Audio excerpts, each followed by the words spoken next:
Hey guys, anime nerd here. अब so फार इस साल तो हमने काफ़ी सारे एनीमे देख लिए जो एक्सपेक्टेडली और अनएक्सपेक्टेडली भी ग्रेट रहे। बट उसी बीच हमें एक ऐसा एनीमे भी देखने को मिला जिसका नाम था heavenly delusion that came out of nowhere and it blew my mind. जहाँ बेसिकली अगर देखा जाए तो हेवनली डिल्यूजन सच में कह सकते हो मेरे लिए तो 2023 का सो फार सबसे बड़ा सरप्राइज रहा है। और आज की इस वीडियो में इसी के ऊपर अपन बात करने वाले हैं। आज की इस वीडियो में मैं हेवनली डिल्यूजन से ही रिलेटेड अपना स्पॉइलर फ्री रिव्यू तुमके साथ शेयर करूंगा और मैं तुम्हें बताऊंगा कि क्यों हेवनली डिल्यूजन मेरे लिए 2023 का सबसे बड़ा सरप्राइज था। So without wasting any more time चलिए शुरू कर लेते हैं आज के अमेजिंग वीडियो को।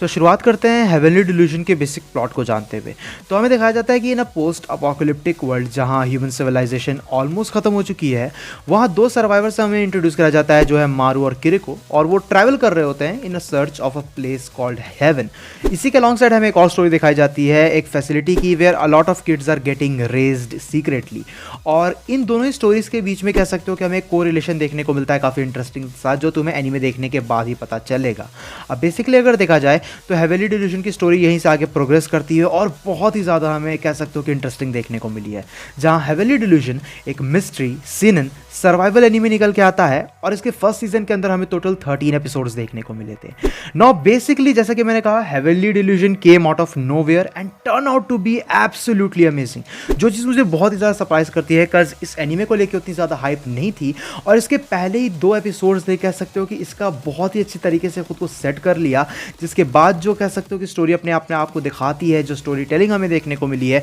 और जो ओवरऑल ये एनीमे निकल के आता है वो सच में बहुत ही ज़्यादा ज़बरदस्त था, जिसके ऊपर अभी अपन डिटेल में जाएंगे। Now basically we have seen a lot of anime where surviving is our main theme, और उस बेसिस से अगर देखा जाए तो हेवनली डिल्यूजन भी उतना ज़्यादा डिफरेंट नहीं है, बट वो खुद को ज़्यादा इंटरेस्टिंग वे में प्रेजेंट करता है, जो चीज़ कह सकते हो कि इसकी हाईलाइट है। जहाँ बेसिकली हमें वो सिमिलर सेटअप देखने को मिलता है कि पोस्ट अपोकलिप्टिक वर्ल्ड है, मैन ईटिंग मॉन्स्टर्स खुले में घूम रहे हैं और जो कुछ लोग बचे हुए भी हैं वो कम्युनिटी बना के रह रहे हैं ताकि वो खुद को प्रोटेक्ट कर सके एक ग्रुप के अंदर। और उसी सब के बीच में जो चीज़ कह सकते हो कि हेवनली डिल्यूजन के लिए शाइन आउट करती है वो है उसका मिस्ट्री का एंगल, क्योंकि काफ़ी सारी मिस्ट्रीज हैं डिफरेंट कॉन्सेप्ट्स को लेके, डिफरेंट कैरेक्टर्स को लेके, और वो सभी चीज़ें अनफोल्ड होना ज़रूरी है। जो चीज़ तुम्हारे लिए इंटरेस्टिंग निकल के आती है और तुम्हें कह सकते हो कि इंटरेस्ट दिलाने में हेल्प करती है इस शो के अंदर। नाउ बेसिकली जो चीज़ हेवनली डिल्यूजन की इन सब से हट के बहुत ही ज़्यादा कह सकते हो कि तुम्हारे लिए स्पीक करेगी वो है इसकी प्रोडक्शन क्वालिटी। जो इसकी प्रोडक्शन क्वालिटी है पर एपिसोड, जो एनिमेशन क्वालिटी हमें देखने को मिली है वो बहुत ही ज़्यादा सरप्राइजिंग निकल के आती है, जो मैंने बिल्कुल भी एक्सपेक्ट नहीं किया था। अब बेसिकली हेवनली डिल्यूजन को एनिमेट किया है प्रोडक्शन आईजी ने, और प्रोडक्शन आईजी इससे पहले भी काफ़ी बेहतरीन एनिमे शोज़ के ऊपर काम कर चुका है। और उस बेसिस से अगर देखा जाए तो ये स्टूडियो यहाँ पे कह सकते हो कि फुल ऑल आउट होते हुए हमें देखने को मिलता है, क्योंकि यहाँ पे जो एनिमेशन क्वालिटी तुम्हें देखने को मिली है वो देख के तुम यकीन नहीं करोगे कि इन्होंने इतना अच्छा पुल ऑफ किया है। और सही मायने में अगर कहा जाए तो हेवनली डिल्यूजन इतना बढ़िया एनीमे निकल के आता भी है कि वो ऐसी एनिमेशन क्वालिटी डिजर्व करता है। इसके अलावा जो म्यूजिक भी हमें पर्टिकुलरली देखने को मिला है ना, भले तुम ओपनिंग और एंडिंग की बात कर लो या ओएसटी वगैरह की बात कर लो, बहुत ही ज़्यादा गॉर्जियस हैं, जो ऑलरेडी स्टोरी के जो कह सकते हो कि मेन एलिमेंट्स को शाइन आउट करने में और भी ज़्यादा हेल्प करते हैं। नाउ शो के कैरेक्टर्स काफ़ी ज़्यादा इंपॉर्टेंट निकल के आते हैं, क्योंकि कैरेक्टर्स बहुत ही ज़्यादा लाइकेबल हैं, जिनमें कुछ कैरेक्टर्स हमें थोड़े कॉम्प्लेक्स भी देखने को मिले हैं। जहाँ कुछ कैरेक्टर्स कह सकते हो कि आइडेंटिटी क्राइसिस से गुजर रहे होते हैं अनकॉन्शियसली, कुछ कैरेक्टर्स को नॉर्मल ह्यूमन कॉन्सेप्ट्स के बारे में ही कुछ पता नहीं है, और ये सभी चीज़ें उन कैरेक्टर को कह सकते हो कि शाइन आउट करने में भी हेल्प करती है। इस सब के अलावा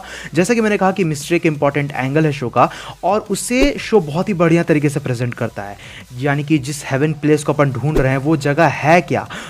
ये जो कैरेक्टर्स हैं ये डिफरेंट कैरेक्टर्स से मिलना क्यों चाहते हैं, उनका पर्पस क्या है, जो पर्टिकुलर फैसिलिटी हमें बीच बीच में दिखाई जाती है, वहाँ जो बच्चे हैं वो कौन है, और कह सकते हो कि टाइमलाइन क्या है कि अपन पास्ट को देख रहे हैं, फ्यूचर को देख रहे हैं। ऐसे काफ़ी सारे क्वेश्चंस अराइज होते हैं जो बहुत ही ज़्यादा इंपॉर्टेंट रोल प्ले करते हैं शो के अंदर, और वही चीज़ शो में तुम्हारे लिए इंटरेस्ट बनाए रखते हैं, जिसकी वजह से इसकी राइटिंग तुम्हें पता चलती है कि इसकी राइटिंग कितनी ज़्यादा ब्रिलियंट है। जिसके बीच बीच में जो थोड़ा बहुत तुम्हें एक्शन देखने को मिलता है वो बहुत बढ़िया है, जो थोड़ी बहुत कॉमेडी देखने को मिल जाती है वो भी सरप्राइजिंगली काफ़ी ज़्यादा इनक्रेडिबल निकल के आती है। और इवन तो अगर देखा जाए तो ये शो बहुत ही ज़्यादा डार्क है, लेकिन ये खुद को कह सकते हो कि मेंटेन रखता है, वेल पेस्ड रखता है, जहाँ पे कुछ जगह पे ये तुम्हें सरप्राइज भी करेगा और कुछ जगह पे कुछ प्रेडिक्टेबल अनफॉरगेटेबल मोमेंट्स को भी तुम्हारे सामने ला के रखेगा, जो चीज़ कह सकते हो कि शो के पॉजिटिव्स में से गिनी जाएंगी। हेवनली डिल्यूशन भले ही एक पोस्ट अपोकलिप्टिक वर्ल्ड की सेटिंग को क्यों ना फॉलो करता हो, लेकिन कह सकते हो कि जो वेट है शो के अंदर वो तुम्हें बिल्कुल फील होगा ही, जिसकी वजह से जो शॉक वैल्यू निकल के आती है ना कुछ कुछ मोमेंट्स की, कुछ कुछ सीन्स की,